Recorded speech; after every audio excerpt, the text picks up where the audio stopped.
around owning and honoring our beautiful selves, we make generational change. We start to change the course of history. We start to change the belief structures that are embedded in our children and our children's children. Hello, my friends. Welcome back to the Business of Happiness podcast. I'm your host, Dr. Tarryn MacCarthy, and today is going to be a phenomenal day. Today is the day we remind ourselves of the importance of standing up and taking ownership of who we are. When you stand in your truth and shine your light, the people around you benefit. Hear that again. When you shine your own light, the people around you benefit. Oh, how does that hit? How does that land? I think that it's such a fascinating conversation because we have grown up very differently. How many times have you heard, "You're too much, you're too loud, bring it down a notch. Let's be a little bit more humble. Don't go, blowing your horn. Don't go tooting your own horn." How often have we been raised with that terminology? And what has happened is we've kept ourselves small. I know myself. I've always been walking this weird balance of striving for success, trying to be better at everything that I do, being told that I should keep striving for better and trying to outdo myself every day and in every arena of life, but always trying to walk that fine line of not too much. Be as successful as you possibly can be, but not too successful because then the rest of us are going to feel uncomfortable. Be as beautiful and in shape and take such good care of your body as you possibly can, but don't show others up too much. Strive for being visible and sharing your words and sharing your truth, but don't be too preachy because other people will think you're trying to show off, right? It's this weird Goldilocks effect that we're constantly looking to achieve, and it's exhausting. It's exhausting. What if we all just agreed to love and honor ourselves enough that we didn't have to put anyone else down? What if by loving yourself and honoring your truth, you actually stood in your own light and watched the people around you benefit and never needed to push anyone else down or show anyone else up, but rather took your platform and lifted everyone up around you? Aha. This past week, couple weeks ago now, pardon me, I went to support a really phenomenal friend of mine. Her name is Allison Roberts, and she is a transformational mindset coach. She and I were in a certification program together for Tracy Litt's phenomenal Mind Magic certification. And so we're trained in a very similar way with our certification for life coaching. And Allison has been a life coach for longer, and she has a beautiful community, and she actually held this incredibly exciting 3-day retreat for her community, which was a full day long, 3 days long, really immersion into doing the work. She did some coaching on stage. She taught some of the mindset framework that she believes in and that has shown incredible results in her clients. And I was honored to go and observe and to support her, but also to just witness the magic that she does on stage.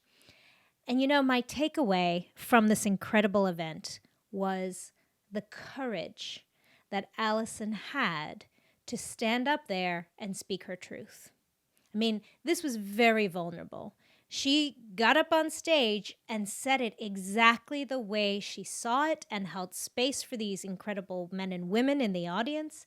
And there was such enormous transformation that took place in every single one of those incredible people that showed up for that retreat. What was the secret? Allison. The secret was Allison's courage to stand up and stand in her truth, to shine her light, to live her dream of impacting millions of people in this world, of changing lives, simply because she worked on creating that conviction and that self-confidence. She held space for the people around her. I mean, isn't this what we do in healthcare too? When I'm with a patient and I'm working on a young man or a young woman's mouth and they're scared, by me bringing my confidence in my technique and in my being able to support them and hold them and take care of them through whatever procedure we're embarking on that day. When I show up with my own conviction that I've got you, I know what I'm doing, I'm going to take care of you, that's when they feel safe. I mean, imagine this as a patient yourself. Imagine a doctor is working on you and they're feeling a little bit unsure, insecure about what's happening here.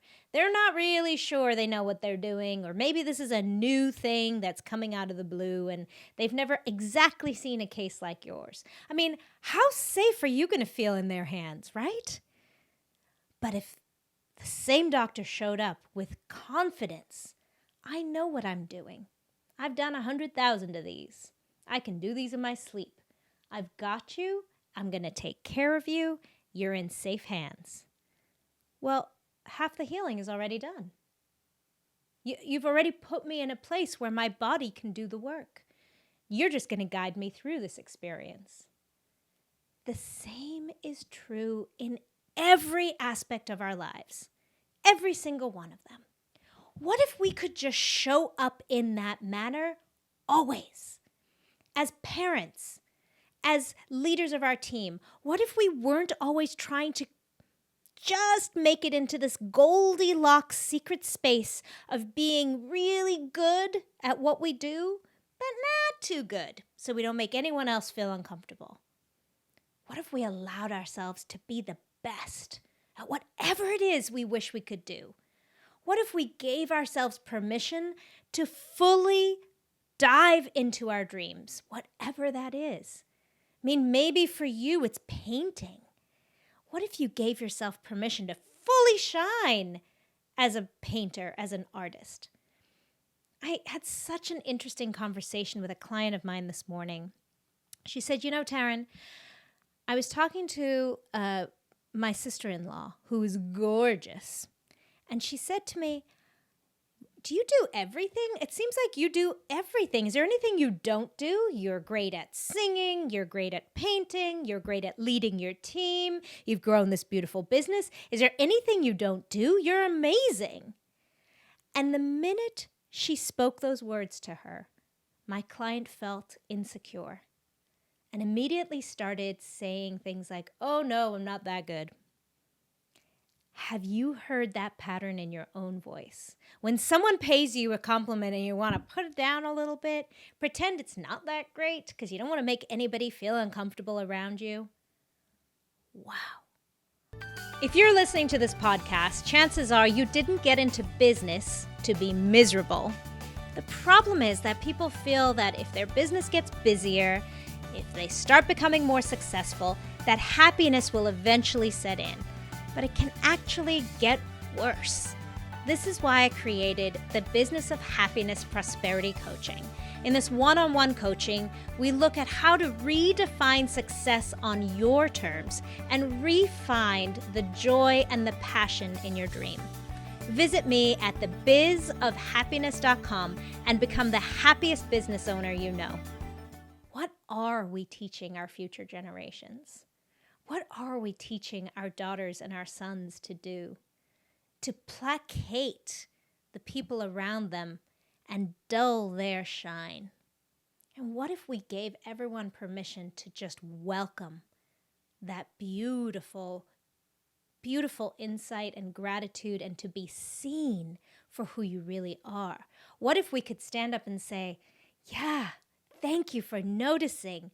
I love singing and painting and leading my team. I really appreciate you saying that, and I receive that. Thank you. And let me tell you, I've been admiring you too. And what if we could share that common bond of receiving admiration and love and lift each other up on a pedestal and make it safe for one another? These are the superpowers of standing in our truth. Number one, it makes it safe for others to do the same. When we show up in our excellence and in a conviction and confidence of who we are and our direction of our dreams and our goals, our expressing our individual values, honoring them, we make it safe for everyone else to do the same. We make it safe for the people around us to say, yeah, you're doing such a great job showing up as you. I think I'm going to try showing up as me. Imagine that. Another thing that we do when we show up as ourselves and in our own light and don't deny or dim our light is you can make everyone around you feel safe in your presence. So not just safe to stand up in their light, but they feel held, just like your patients do when you're taking care of them and you're showing up with the confidence that you need to. As a parent, this is completely true. When I show up with conviction and security and that I've got you attitude, my kids feel safe and they're willing to go along with whatever I'm talking about. Or they're willing to share their truth and we can have a conversation. I make it safe for both of those things. Make it safe for this moment in time, but also make it safe for them to voice their opinions. Imagine a leader that does that. Imagine a leader of a country that makes all of us feel safe. And safe for us to stand up and voice our own opinions. Safe for us to see ourselves shine.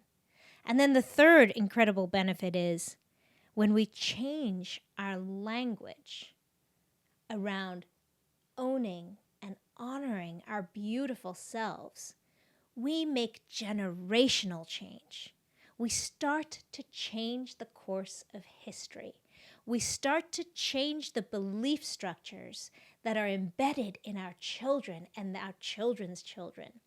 Our incredible, beautiful mothers and grandmothers who hid their skills and their talents and their dreams can now be expressed in our children and our grandchildren. We get to change history. We get to take these beautiful men and women that we see around us who are hiding and keeping it small, playing it small, not standing up in their beautiful truth, and give them a platform to shine. Wow. I mean, one of the things that I hear is it feels selfish, Tarryn. It feels self-indulgent and selfish for me to shine. Can you imagine anything less selfish than when we allow a platform for everybody to shine? Imagine a world where we could all just be who we want to be and not feel limited by the judgment of others. Oh, my friend, just like Lizzo said, that's going to have to start with me. I'm going to have to be her. I'm going to have to be that woman I'm looking to find. That's exactly what we have to do. We have to start standing up courageously in our own truth, stepping forward with our own version of happiness and success, stepping forward and honoring the dreams and the whispers that are calling to our souls. That little thing inside you that has been telling you that you need to write a book for decades, and you've been telling yourself, who am I to write a book? That whisper is the one I'm talking about. That little whisper inside of you that every time someone says to you, you look gorgeous today, and you say, nah, I've put on a little weight, or, oh, I haven't really been taking care of myself. When you've been playing yourself down, that doesn't feel so good, that's what I'm talking about. That situation, either in a relationship, a marriage, a work relationship, or even a position at work where you have felt less appreciated than you deserve, that's the whisper I'm talking about. Where in your life are you not showing up 100% for yourself because you're afraid of what other people might say or think? And how can we change this belief system and this language and this culture of playing it big, but not too big, not outshining people, not trying to make other people feel bad about themselves, and in doing so, keeping ourselves small and miserable? There's nothing that I love more than seeing a phenomenal friend, like my friend Allison a couple weeks ago, stand up on stage and be excellent. Not one bit less. Nothing less than excellence. And feeling it and knowing it for herself. Because that's when we watch our brothers and sisters shine. That's when we allow them to elevate themselves and live out their dreams and have massive impact on the world around them. Because let me tell you something. Not one person's life would have changed had Allison not shown up in her beauty and her authenticity on that stage. If Allison had listened to those naysayers or those fears or limiting beliefs and decided, who am I to stand up on stage and think that I can transform lives? If she had fallen prey to that limited belief structure, nobody's lives would have been changed. Not one person. If we have questioned ourselves and our ability to shine, nobody benefits. But imagine the impact you can have if you do. Oh, I love you, my friends. I love you always. I love to watch you shine. I love to watch you own who you are and live and dream your very best. And then honor yourself and do your own vision, your own desires enormous good by standing up in your light and then watching the world around you benefit. Thank you again for joining me today. Thank you always for having a new perspective, or being open to having a new perspective. Thank you for helping me change the way we speak about ourselves so that we can make this generational change. And remember, when you feel good, when you feel really good about yourself, that's when you can do good. Bye-bye.